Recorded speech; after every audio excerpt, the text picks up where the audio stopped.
Welcome back to your second to last episode of Dash School. Congratulations. I'm your teacher, Amanda B. Johnson, and as promised, yes, I will now tell you everything you need to know about the masternode. You'll likely recall that yesterday I mentioned that the Dash DAO, Decentralized Autonomous Organization, was created for two reasons. First, to have a way to fund ourselves that would keep us independent and able to cover all of our own expenses. And second, was a way to make decisions. We were able to check off the funding box with the Treasury, yes, but the question now remains, how do we make network-wide decisions? And who decides where all of those funds from the Treasury go anyway? That's this one. See, in the perennial question that decentralized networks all face, which is, who's in charge when no one in particular is in charge? There's no CEO, there's no president.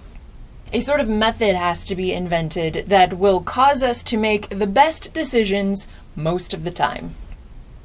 Dash's decision makers, then, are called masternodes, and the reason they are bestowed with the authority to make network-wide decisions is primarily because they each must prove an ownership of 1,000 Dash. With that kind of wealth at stake, we believe the masternodes to be the most incentivized to make good decisions from which they will profit, and the least likely to make poor decisions from which they will lose. And how do the masternodes make decisions? How do they come to consensus about what will be done on the network? Well, in a way you're probably pretty familiar with. They vote. They cast votes that are recorded directly onto the Dash blockchain, and that's how network-wide decisions are made, by a majority vote. Wild, huh? And in exchange for voting rights, masternodes must perform 3 basic tasks. They must keep an updated copy of the blockchain at all times. Yeah, seems like a good idea.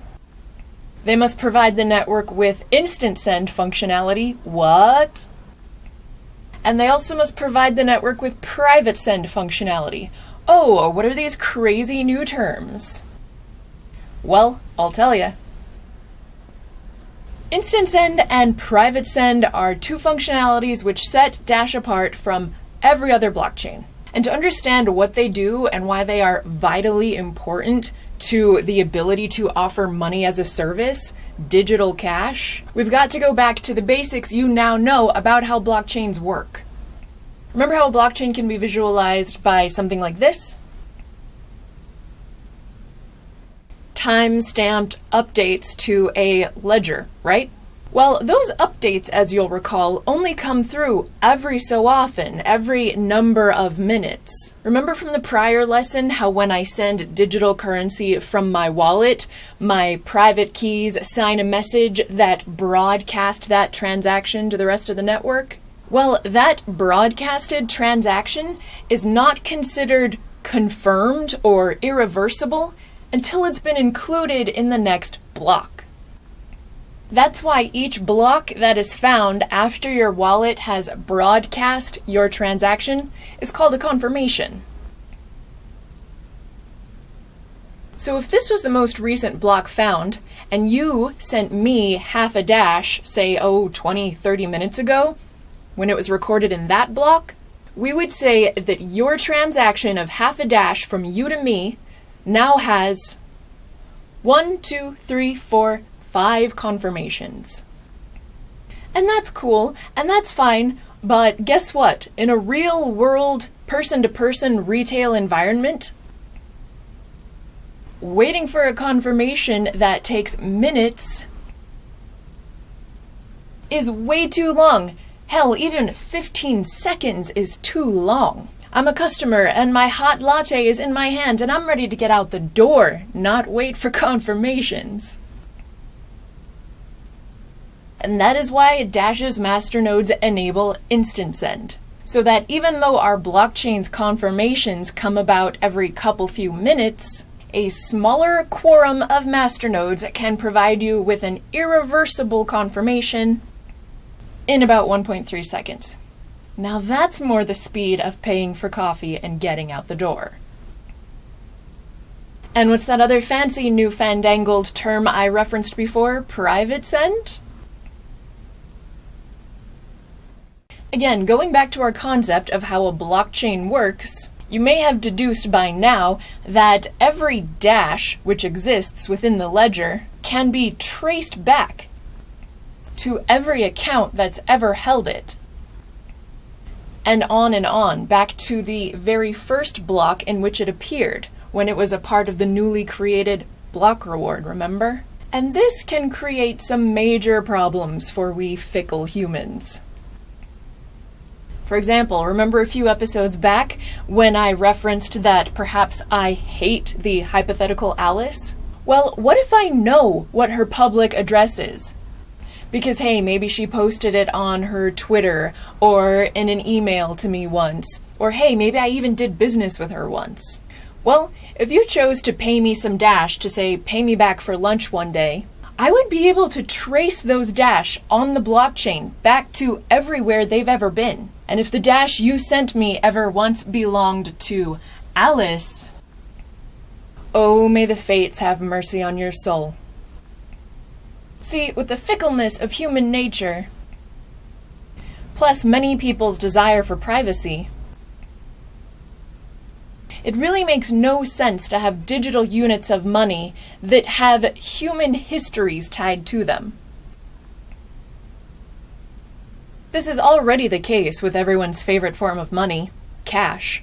When someone gives you cash for a good or service, you don't know who owned it before them, and what's more, you don't care, because paper cash has a highly desirable property of money, which is this fancy word called fungibility, which means that every unit of money is worth the same as every other equal unit of money. Which practically translates into me never being able to insist, I don't want coins from Alice. Send me other coins. They're worth more to me. Masternode-enabled private send, then, maintains fungibility by swapping coins among users, which breaks the traceable history of coins on the blockchain. And now, dear viewer, I almost hate to say it, but you actually now know basically everything you need to know about how Dash uses a blockchain to offer money as a service. You know that Dash formed a DAO, a decentralized autonomous organization, to be able to fund its own miners, masternodes, and have money left over in a treasury. You know that decisions are made in Dash by votes recorded on a blockchain cast by masternodes who each own 1,000 Dash. And finally, you know that those masternodes also perform the oh-so-important functions for digital cash, instant send, and private send. Well, good golly, brothers and sisters, what could possibly be left? Well, any honest user of blockchain-based networks will tell you that they are not yet easy to use. For example, those alphanumeric addresses, you know, the X175CB whatever, are kinda gross. Oh, and did I mention that if you forget your wallet's password or forget to make a backup, you lose the entire contents of your wallet? Oh, and did I mention that payments are kind of hard to make? Like if I want to send you some Dash, I have to ask you to copy and paste over your alphanumeric address to me.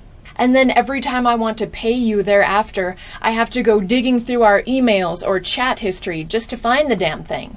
Dash realizes that for the average person to want to use a blockchain-based digital currency, all of this has got to go.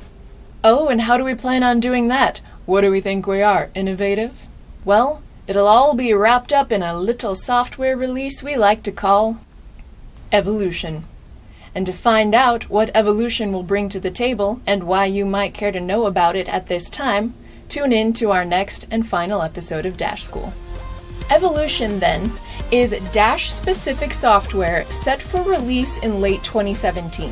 The real problem, then, that Evolution aims to solve is how can we have all, or nearly all, the services offered by a bank without letting any other humans hold our money for us?